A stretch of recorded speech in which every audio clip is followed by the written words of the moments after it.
आज के इस वीडियो में हम बात करेंगे संयुक्त प्रवेश परीक्षा joint entrance examination JEE main 2024 का ऑनलाइन फॉर्म आप कैसे अप्लाई कर सकते हैं। इस नोटिफिकेशन से रिलेटेड जानकारी आपको इन्फॉर्मेशन वाउचर जेईई मेन 2024 में देखने को मिल जाएगी।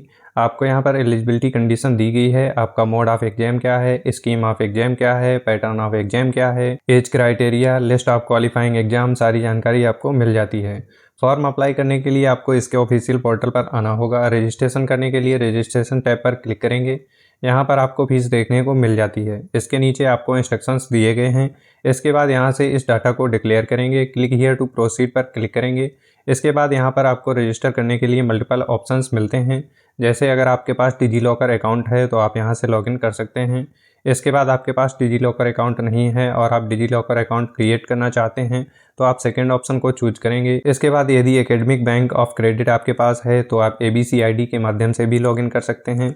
अगर आपके पास एबीसी आईडी नहीं है और आप आईडी बनाना चाहते हैं तो आप इस ऑप्शन को सिलेक्ट कर सकते हैं। भारतीय पासपोर्ट का उपयोग करके आप लॉगिन करना चाहते हैं, पैन कार्ड से आप लॉगिन करना चाहते हैं, या इसके अलावा आपके पास आधार एनरोलमेंट है, आधार एनरोलमेंट नंबर का उपयोग करके आप लॉगिन करना चाहते हैं और आप गैर भारतीय पासपोर्ट के थ्रू लॉगिन करना चाहते हैं, आप यहां पर कोई भी ऑप्शन चूज करके लॉगिन कर सकते हैं। यदि आपके पास डिजी लॉकर है तो आप इस ऑप्शन को सिलेक्ट करके लॉगिन पर क्लिक करेंगे। उसके बाद यहां पर अपने मोबाइल नंबर को डालकर नेक्स्ट पर क्लिक करेंगे और उसके बाद आप लॉगिन कर लेंगे। अगर आपके पास डिजी लॉकर अकाउंट नहीं है तो आप आई डू नॉट है पर क्लिक करेंगे। इसके बाद क्रिएट डिजी लॉकर अकाउंट पर क्लिक करेंगे। यहाँ पर आपको आपका नाम, आपकी डेट ऑफ बर्थ, आपका जेंडर क्या है, आपका मोबाइल नंबर, आपकी मेल आईडी, ये सारी जानकारी आपको प्रोवाइड करनी होगी। इसके बाद आप इसे सबमिट कर देंगे। ऐसे ही यदि आपके पास एबीसी आईडी नहीं है तो आप इस ऑप्शन पर क्लिक करके एबीसी आईडी क्रिएट कर सकते हैं।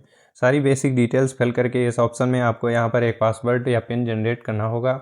उसके बाद आप यहाँ पर भी सबमिट कर सकते हैं। तो यहाँ पर आपके सामने मल्टीपल ऑप्शंस हैं, आप इनमें से जिस भी ऑप्शन को यूज करना चाहते हैं आप उस ऑप्शन का यूज करके लॉगिन कर सकते हैं।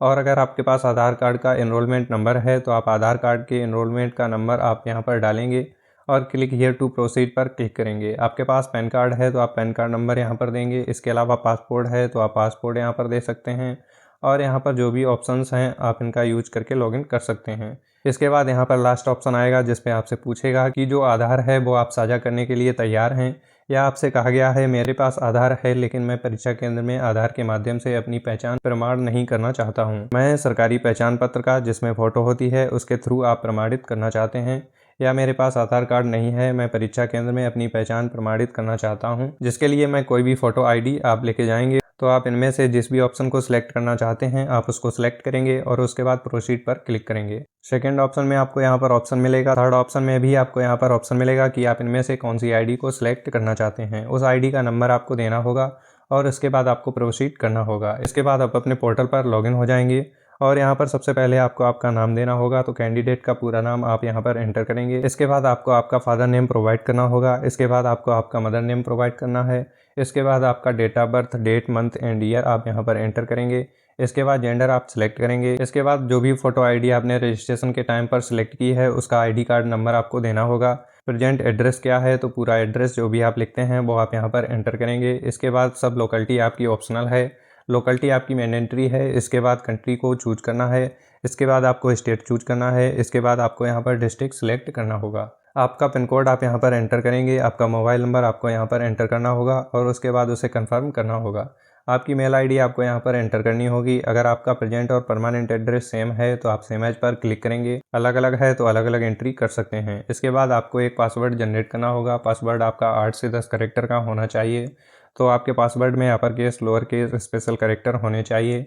आप यहाँ पर सैंपल देख सकते हैं। कुछ इस तरह से यहाँ पर आपको पासवर्ड जनरेट करना होगा। पासवर्ड को कंफर्म करना है। कोई भी सिक्योरिटी क्वेश्चन आप यहाँ पर सिलेक्ट कर सकते हैं, सिक्योरिटी क्वेश्चन का आंसर देंगे। इसके बाद इस कैप्चा कोड को फिल करके सबमिट कर देंगे। इसके बाद प्रीव्यू सेक्शन ओपन होगा तो यहाँ पर जितनी भी जानकारी है वो आप चेक कर लेंगे। आप इन डेटा को चेक करके चेक बॉक्स में टिक करेंगे कि ये जानकारी बिल्कुल सही से चेक कर ली है। यदि आपको कोई डिटेल्स गलत लगती हैं तो आप एडिट भी कर सकते हैं। उसके बाद आई एग्री करेंगे, सबमिट एंड सेंड ओटीपी पर क्लिक करेंगे। तो जब मेल आईडी पर ओटीपी आ जाती है तो आप उसको डालकर वेरीफाई कर लेंगे। वेरीफाई करने के बाद आपकी डिटेल्स आपकी मेल आईडी पर सेंड कर दी जाएंगी। जो एप्लीकेशन नंबर आपके पास आया है वो एप्लीकेशन नंबर और जो पासवर्ड आपने क्रिएट किया है वो पासवर्ड डालने के बाद आप यहां से लॉगिन कर सकते हैं। अगर आपको यहाँ पर लॉगिन करते समय कोई एरर शो करता है तो आपको आपकी मेल आईडी पर जो एप्लीकेशन नंबर मिला है उसके नीचे आपको क्लिकिंग हियर का ऑप्शन मिलेगा। यहाँ पर आप क्लिक करके लॉगिन पेज पर आ जाएंगे। यहाँ पर एप्लीकेशन नंबर और आपका पासवर्ड डालकर आप लॉगिन कर पाएंगे। लॉगिन करने के बाद आपको मोबाइल वेरिफिकेशन के थ्रू आपका मोबाइल नंबर वेरीफाई कर लेना है। मोबाइल पर एक OTP आएगा जो कि आपको वेरीफाई करना होगा। मोबाइल वेरीफाई करने के बाद ही आप एप्लीकेशन को कंप्लीट कर पाएंगे। इसके बाद यहाँ पर आप valid ID proof number enter करेंगे। इसके बाद आपने 12th कहाँ से पास की है उस स्टेट या UT का नाम सेलेक्ट करेंगे। कैटेगरी जनरल, OBC, EWS जो भी आपकी कैटेगरी है वो आप सिलेक्ट करेंगे। PH कैंडिडेट हैं तो यस कर सकते हैं। 40% एबव हैं या नहीं हैं वो जानकारी आपको प्रोवाइड करनी होगी। आप डायबिटिक कैंडिडेट हैं तो यस या नो कर सकते हैं। प्लेस ऑफ रेजिडेंट, रूरल मतलब ग्रामीण, अर्बन मतलब शहरी आप सिलेक्ट करेंगे। पारिवारिक आय की जानकारी आपको प्रोवाइड करनी है। मोड ऑफ प्रिपरेशन आपको यहाँ पर प्रोवाइड करना है और आपकी स्कूली शिक्षा का माध्यम कौन सा है वो जानकारी आप यहाँ पर एंटर करेंगे। इसके बाद आप इस कैप्चा कोड को फिल करेंगे, आई एग्री करेंगे और उसके बाद सेव एंड नेक्स्ट कर देंगे। इसके बाद यहाँ पर आपको क्वेश्चन पेपर मीडियम सेलेक्ट करना है। इसके बाद आप किसके लिए अप्लाई कर रहे हैं, बी प्लानिंग के लिए, बी आर्क के लिए, BE BTech के लिए, सेशन 1 एंड 2 दोनों के लिए आप आवेदन करना चाहते हैं तो आप अपने अकॉर्डिंग यहाँ पर ऑप्शन को सिलेक्ट कर सकते हैं। इसके लिए आप नोटिफिकेशन को ध्यान से पढ़ लें। इसके बाद यहाँ पर आपको फादर या गार्जियन का ऑक्यूपेशन क्या है वो जानकारी आपको प्रोवाइड करनी है। उनकी क्वालिफिकेशन क्या है, इसके अलावा मदर का ऑक्यूपेशन क्या है। आप यहाँ पर नॉट एप्लीकेबल भी दे सकते हैं, उनकी क्वालिफिकेशन क्या है। इसके बाद यहाँ पर आपको आपका एग्जाम सेंटर चूज करना है। यहाँ पर आपको 4 एग्जाम सेंटर चूज करने का ऑप्शन मिलता है तो आप अपने अकॉर्डिंग 4 सेंटर्स को सिलेक्ट कर लेंगे। इसके बाद कैप्चा कोड को फिल करेंगे और उसके बाद आई एग्री करके सेव एंड नेक्स्ट करेंगे। सेव एंड नेक्स्ट करने के बाद क्वालिफिकेशन सेक्शन में 10th सेलेक्ट करेंगे। पास स्टेटस को सिलेक्ट कीजिए। इसके बाद पासिंग ईयर, आपने इसको कब पास किया है, अर्बन या रूरल, किस क्षेत्र से आपने इसको कंप्लीट किया है, स्कूल का प्रकार आप यहाँ से सिलेक्ट कर सकते हैं।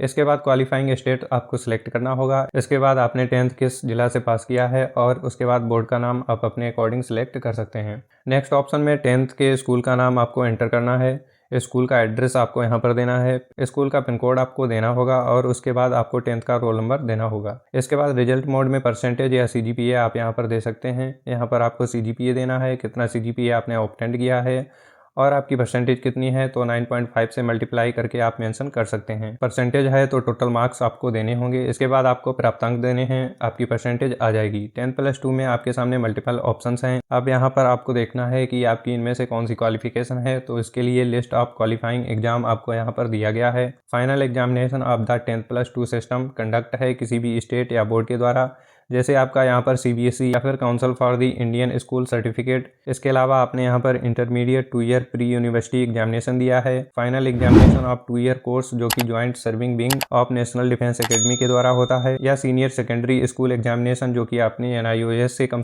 5 सब्जेक्ट के साथ पास किया है, या किसी भी पब्लिक स्कूल, बोर्ड या यूनिवर्सिटी से आपने इसको पास किया है जो कि 10+2 सिस्टम के इक्विवेलेंट है, या फिर वोकेशनल एग्जामिनेशन का हायर सेकेंडरी सर्टिफिकेट है, या आपने 3 साल की ड्यूरेशन का डिप्लोमा किया हुआ है, या आपने जनरल सर्टिफिकेट एजुकेशन किया हुआ है, या फिर हाई स्कूल सर्टिफिकेट एग्जामिनेशन आपने पास किया हुआ है, तो आप आपके अकॉर्डिंग यहाँ पर क्वालिफिकेशन सिलेक्ट कर सकते हैं। आपका डिप्लोमा है तो आप डिप्लोमा सेलेक्ट कीजिए, 10+2 है तो 10+2 सेलेक्ट कीजिए।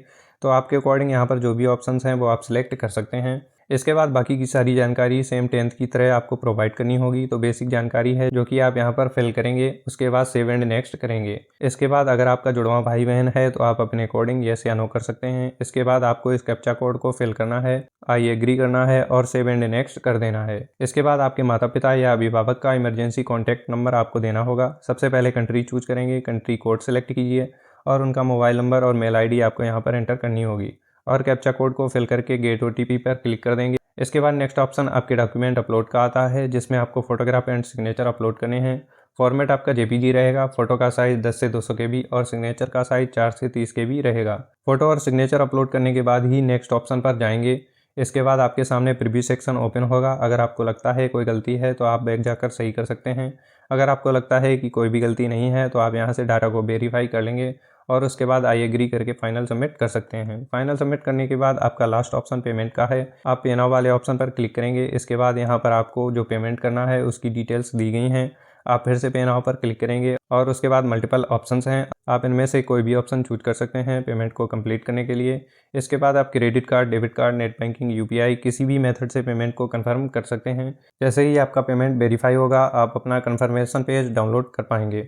तो यहाँ पर मैंने आपको सारी जानकारी प्रोवाइड कर दी है। कैसे से आप जेईई मेन 2024 का ऑनलाइन फॉर्म अप्लाई कर सकते हैं। आई होप आपको वीडियो पसंद आया होगा, तो वीडियो को लाइक एंड शेयर और चैनल को सब्सक्राइब करें। Thanks for watching.